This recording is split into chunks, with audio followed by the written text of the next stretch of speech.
నమస్తే అండి. నమస్తే. ఈసీ ఎన్ని ఆదేశాలు జారీ చేసినా కూడా నిబంధనలకు విరుద్ధంగా వెళ్తున్నారు వైసీపీ ప్రభుత్వం వారు. ఇప్పుడు చూసుకుంటే కనుక నర్సీపట్నం ఎమ్మెల్యే పెట్ల గణేష్ వాలంటీర్లందరితో సమావేశం నిర్వహించారు. ఎందుకంటే ప్రచారం ఎలా చేయాలి అని సీక్రెట్గా సమావేశం అయితే నిర్వహించారు. ఇది టీడీపీ వారికి తెలిసి వాళ్ళని వెళ్ళి అడ్డుకోవడం కూడా జరిగింది. దీని గురించి ఏం చెప్తారు మీరు? నిన్ననే మనం చూసాం, కేంద్ర ఎన్నికల సంఘం 9 విధుల నుంచి తొలగించింది. అందులో ఐఏఎస్ ఉన్నారు, ఐపీఎస్ ఉన్నారు, ఐజీ ఉన్నారు.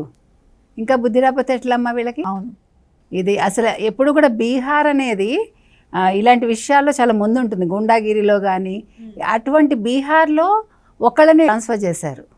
వేరే రాష్ట్రాల్లో కూడా ఒక్కొక్కళ్ళు ఇద్దరిద్దరు అంతే. ఒక్క ఒడిశాలోనే కొంచెం ఎక్కువ అనుకో చెప్తున్నా. అలాంటిది ఇప్పుడు ఆంధ్రప్రదేశ్ నెంబర్ 1 స్థానంలో ఉంది గుండాగిరిలో.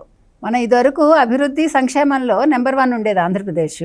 ఇప్పుడు ఏపీ ఏ విషయంలో ఉందంటే కేంద్ర ఎన్నికల సంఘం దృష్టికి వెళ్ళేలాగా ఎన్ని తప్పులు చేయాలో అన్ని తప్పులు చేస్తోంది. ఇది జరిగిన ఇన్సిడెంట్ నిన్న నర్సీపట్నంలో ఈ పెట్ల గణేష్ అనే ఎమ్మెల్యే 200 మంది వాలంటీర్లతోటి సమావేశం అవటం ఏంటి? అసలు వాలంటీర్లు రిజైన్ చేయమని చెప్తే ఓ పక్క అంటే ఏం చేస్తున్నాడు ఆయన? అంటే వాళ్ళ కార్యకర్తలు అని ఆ రోజు విజయసాయిరెడ్డి చెప్పారు కదా, మా వాలంటీర్లు అందరూ కూడా వైసీపీ కార్యకర్తలని. అది ఎప్పటికప్పుడు రుజువైతోంది మనకి. దానికి ఇది ఒక రుజువు అనమాట మనకి. సో వాళ్ళు చేసిన తప్పుడు పనులు అవన్నీ కూడా సరైనవే, వాళ్ళు చెప్పేవన్నీ.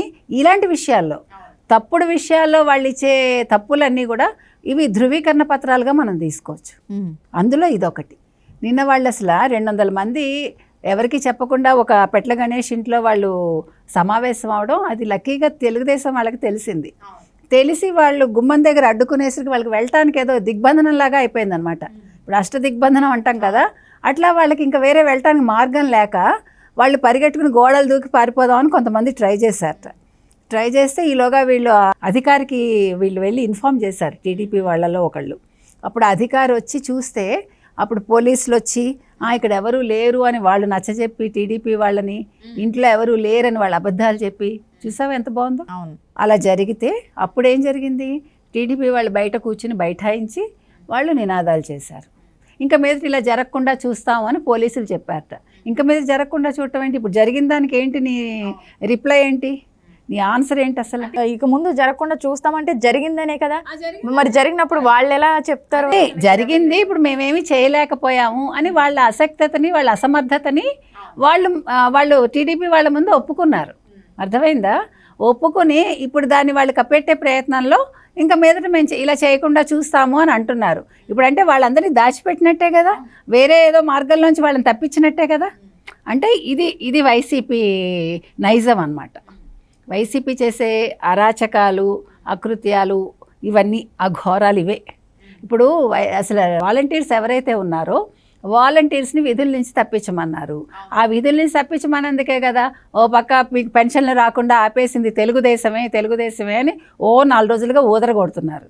ఆయనకి సంబంధించిన పేపర్ కావచ్చు, వైసీపీకి అనుకూలంగా ఉండే పేపరు, పత్రిక, వాళ్ళకు అనుకూలంగా ఉండే మిగతా ఛానల్స్ కూడా 4 రోజులుగా తెలుగుదేశం మీద ఈ నింద వేయడానికి శాయశక్తిలా ప్రయత్నిస్తున్నాయి. వీడియోలు కూడా తయారు చేస్తున్నాయి. పెన్షన్లు ఆపేస్తావా చంద్రబాబు అంటూ వీడియోలు చేయించి, నీకు వాళ్ళు ముందే 28వ తారీఖు పేపర్ దగ్గర పెట్టుకుని చూస్తే సాక్షి పేపరు, ఇందుకు మనకి సాక్ష్యం దొరుకుతుంది. అవును, సాక్షి అనే ఒక పేరు పెట్టుకుని వాళ్ళు ఇలా అబద్ధాలు చెప్పటం ఏంటి? సాక్షి అనే పదానికి ఎంత అర్థం ఉందో నీకు తెలుసు కదా. అవును. అటువంటి సాక్షి అనే ఒక పేరు పెట్టుకుని సాక్షి పేపర్లో ఇలా అబద్ధాలు ప్రచారం చేస్తున్నారు. వాళ్ళు ఏం చెప్పారు? వాలంటీర్స్ని కేంద్ర ఎన్నికల సంఘం విధుల నుంచి తప్పించమంది. వాళ్ళ దగ్గర డబ్బులు లేవు. 28వ తారీఖు ఏం రాశారు వాళ్ళు? బ్యాంకు సెలవులు వస్తున్నాయి, అందుకని 31st హాఫ్ డే ఉంటుంది, ఆ రోజు బ్యాంకు పనిచేయదు. 1వ తారీఖు నిధులు ఎందుకు ఉండవు నీ దగ్గర ఉంటే? ఇప్పుడు నిధులు ఉంటే నువ్వు 1వ తారీఖు నువ్వు ఆటోమేటిక్గా ఏముంది, నువ్వే కదా ఇప్పుడు బటన్ నొక్కడం అంటావు. వైఎస్ జగన్మోహన్ రెడ్డి మాట్లాడితే మీకు ఇన్ని బటన్లు నొక్కాను, మీరు నా కోసం 2 బటన్లే నొక్కండి అని మొత్తుకుంటున్నాడు కదా ప్రతి సభలోనూ. మరి నువ్వు ఏముంది అకౌంట్లోకి ట్రాన్స్ఫర్ చేయటం? నిధులు ఉంటే, ఇవ్వాల్సిన ఉద్దేశం ఉంటే 31st ముందే ఇచ్చేయచ్చు కదా. ఇందాక మనం అనుకున్నట్టుగా ఇది అసలు అధికారుల నిర్లక్ష్య వైఖరికి నిదర్శనం అమ్మ. వాళ్ళు అసలు ఈ విషయాన్ని పట్టించుకోకుండా దీన్ని ఎట్లా రాజకీయం చేయాలని చూశారు తప్ప అసలు వాలంటీర్ వ్యవస్థ అనేది అదేం పెద్ద ఐఏఎస్ల కంటే ఎక్కువ. ఐఏఎస్లే విధుల్లో ఉండకూడదు. నీకు ఎన్నికలు కూడా అమలుకి వచ్చాక కేంద్ర ఎన్నికల సంఘం చెప్పినట్టుగా ఇప్పుడు కొంతమందిని బదిలీ చేసేస్తారు. ఐఏఎస్లను కానీ ఐపీఎస్లను కానీ బదిలీ చేయటం అనేది ఒక సంప్రదాయం అది. ఎందుకంటే ఇప్పుడు నేను ఈ ప్రాంతంలో ఉన్నాను, నేను ఈ ప్రాంతంలో ఈ పార్టీకి నేను అనుగుణంగా పనిచేస్తానేమో ఉండొచ్చు కదా. అందుకని అది సహజంగా జరిగే ఒక ప్రక్రియ అది. ఇప్పుడు కొత్తగా వచ్చిందేమీ లేదు. మన రాజ్యాంగ నిబంధనలకి విరుద్ధంగా జరిగింది ఏమీ కాదు అది. ఇవన్నీ కూడా మన రాజ్యాంగంలో ఏ రకంగా పొందుపరచబడిందో దానికి అనుగుణంగా జరిగే పరిణామాలు ఇవన్నీను. దాన్ని ఏదో ఒక తప్పు జరిగిపోయింది, వాలంటీర్లకు అన్యాయం చేసేసారు, వాలంటీర్లను పనిచేయకుండా చేసేసారు, వాలంటీర్లు 2 నెలలు విధుల్లో ఉంచొద్దన్నారు అంతే. డబ్బులు ఇవ్వద్దని చెప్పలా, పెన్షన్లు ఇవ్వకండి అని చెప్పలే, వాళ్ళ జీతాలు ఆపమని నీకు చెప్పలేదు కదా. నీకు వాలంటీర్లకు జీతం ఇచ్చుకో, నువ్వు ఎప్పుడు ఇస్తావు? నువ్వు ప్రభుత్వం తరఫున నువ్వు ఇచ్చుకో. నీకు ఇంకా ఎప్పుడు మే 13 మనకి ఎన్నికలు. సో మార్చి ఏప్రిల్ జీతాలు వేస్తావు కదా. వాళ్ళని విధుల్లో ఉంచకు. ఏమైంది, ఇంట్లో కూర్చుంటారు.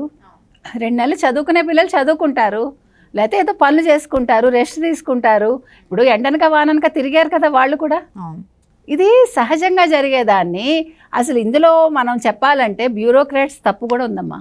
వాళ్ళు ముందుగా ఇవన్నీ యాంటిసిపేట్ చేయకుండా, ఇది మరి జగన్మోహన్ రెడ్డి కూడా ఒక ప్రజల కోసం అంత ఆలోచించేవాడు, వాలంటీర్ల మీద అంత ప్రేమ ఉన్నవాడు, లేకపోతే వృద్ధులకు తాత అవ్వలకి పెన్షన్ల గురించి అంత ప్రేమ ఉన్నవాడు ముందు ఆలోచించడా? మార్చి 31 వస్తోంది, ఏప్రిల్ 1కి మనం వెయ్యాలి. వాలంటీర్లు అసలు వాలంటీర్లు వద్దని ఆయన చెప్పాలి, మనం కాదు చెప్పడం, ఎన్నికల కమిషన్ కాదు చెప్పటం. ప్రభుత్వం ముందుగా నిర్ణయం తీసుకుని మీరమ్మ విధుల్లోకి రాకండి, కోడ్ అమల్లో ఉంది, మేము ప్రత్యామ్నాయం చూసుకుంటాము, ఈ 2 నెలలు మీరు ఇంట్లో ఉండండి అని ప్రభుత్వం చెప్పుంటే ఒక మర్యాద ఉండేది. ఆయన చెప్పలేదు సరికదా, ఈ ఆదేశాలు వచ్చినా కూడా ఎదురు దాడి. దీని అతి తెలివి అంటారు. ఈ అతి తెలివి ఎక్కడికి వెళ్ళి నిలుస్తుంది? మళ్ళీ ఆయన్నే కొడుతుంది అది. ఇందులో ఎవడి తప్పు ఏమీ లేదమ్మా. ప్రతిపక్షానికి అసలు సంబంధం లేదు. ఈయన కళ్ళు మూసుకుని 1వ తారీఖు పెన్షన్ ఇచ్చేసి ఉండొచ్చు. ఆయన ఉద్యోగుల్ని పంపించి తర్వాత గ్రామ వార్డు సచివాలయాలు గ్రామ వార్డు పరిధిలో ఉండే వాళ్ళతోటి వెళ్ళి తీసుకెళ్ళి ఇచ్చేయమని చెప్పచ్చు. కొంచెం మంచిగా ఉండేవాళ్ళమ్మ, మీరు వచ్చి కలెక్ట్ చేసుకోండి 1-2 నెలలు, ఇలా ఎన్నికల కోడ్ ఉంది, మీరు ఆరోగ్యం బాగున్న వాళ్ళు రండి, దివ్యాంగులకిను నిజంగా మరీ ముసలి వాళ్ళు లేవలేని వాళ్ళకి మా వాళ్ళు వచ్చి ఇస్తారు అని చెప్తే సింపుల్గా అయిపోయే విషయం ఇది. దీన్ని చింపి చాట చేసి ఏమీ లేని దాంట్లోంచి ఒక అద్భుతమేదో మేము సృష్టించామనుకుని ప్రజల ముందు ఒక చిత్రాన్ని చూపించి విచిత్రంగా ఏమీ లేదు అందులో. అట్టర్ ఫ్లాప్ అన్నమాట. అంటే ఇప్పుడు ఈ సమావేశం జరిగింది అని తెలుస్తుంది కదా, సో ఈసీ వాళ్ళు ఆ ఎమ్మెల్యే మీద చర్య తీసుకొని వెంటనే కనుక అతని మీద ఏదైనా చర్య తీసుకుంటే మిగతా వాళ్ళు ఎవరైనా చేయకుండా ఉంటారు కదా, మరి ఎందుకు చర్య తీసుకోవట్లేదు అంటారు? అదేనమ్మా, మళ్ళీ మొదటికే వస్తున్నాం మనం. అంత జ్ఞానము, అంత వాళ్ళు నిజాయితీగా ఉంటే ఇంత గొడవలు ఎందుకు? అసలు వీళ్ళు ఈ 9 ముందు బదిలీ చేయటం కాదు, ముందు బదిలీ చేయాల్సింది డీజీపీనిను సిఎస్నిను. అసలు మూల కారణం వాళ్లే కదా. సిఎస్ అనేవాడు సీఎం ఇంట్లో ఉంటున్నాడు, విధులు ఏం నిర్వహిస్తున్నాడు ఆయన పాపం సీఎం ఎట్లా గెలవాలి, సీఎంకి ఎట్లా మనం అనుకూలంగా చేయాలి అని ఆయన ఆలోచిస్తున్నాడు. డీజీపీ ఏమో ప్రధాన సభకు వచ్చినప్పుడు, ప్రధాన సభ జరుగుతుంటే అక్కడ ఎంత లోపాలు జరిగాయి, ఆయన భద్రతకి ఎంత వైఫల్యం అక్కడ, అదే పట్టించుకోలేదు. ఒక ప్రధానమంత్రికి వీళ్ళు సరైన ప్రొటెక్షన్ ఇవ్వలేకపోయారు. వీళ్ళేమి డీజీపీలమ్మా, వీళ్ళేమి ఎస్ఐలు? అలా చెయ్యలేని వాళ్ళు ఈరోజు ఇక్కడ ఏదో చేస్తారని మనం ఆశించటం ఏంటి? ఒక ప్రధానికే వీళ్ళు భద్రత కల్పించడంలో విఫలమైన వాళ్ళు ఇక్కడ ఇలాంటి విషయాల్లో పట్టించుకుంటారు. ఇది వాళ్ళకి అనుకూలమైన విషయం కదా. ఇప్పుడు వాళ్ళు ఎక్కడికి వచ్చినా కూడా కార్యకర్తల కంటే కూడా వాళ్ళు వాలంటీర్స్కి ఎక్కువ ఇంపార్టెన్స్ ఇచ్చుకుంటున్నారు. కార్యకర్తలను వాళ్ళు పట్టించుకోవాలి. కార్యకర్తలను పట్టించుకోకుండా వాలంటీర్లే మా దేవుళ్ళు అన్నట్టుగా బిహేవ్ చేస్తున్నారు. వాలంటీరు అతనికి ఒక 5,000 ఇస్తున్నావు నువ్వు అంతే, అతను ఒక పని చేస్తున్నాడు. ఇప్పుడు మనందరం ఉద్యోగస్తులం, అట్లా అతను ఉద్యోగస్తుడు అంతే, అతని పని అతను చేసుకుని వెళ్ళిపోవాలి. దానికి ఇంత ఆర్భాటం ఏంటి, ఇంత గొడవ ఏంటి, ఇంత గందరగోళం ఏంటి, అవసరమా ఇదంతా? అంటే ఎక్కడికి వెళ్తుంది ప్రభుత్వం? అసలు ఏం చెప్పదలుచుకుంటుంది ప్రజలకి? నువ్వేం చేసావో చెప్పవా? నువ్వు చేసిన మంచి ఏమీ కనిపించదా? దానికోసం ఇంత గందరగోళం సృష్టించేసి అవ్వాతాతలనేమో వాళ్ళ మీద ఏదో ప్రేమ ఉన్నట్టు వాళ్ళ మీద ప్రేమ నీకు ఉంటే నువ్వు ముందే అరేంజ్మెంట్స్ చేసుకునేవాడివి. అది కూడా ఒక విఫలం అవడమే, ప్రభుత్వం చేతకానితనం అది చెప్పాలంటే. వైసీపీ ప్రభుత్వం చేతకానితనం, ముఖ్యమంత్రి చేతకానితనం ఇక్కడ మన కళ్ళకు కట్టినట్టు కనిపిస్తోంది.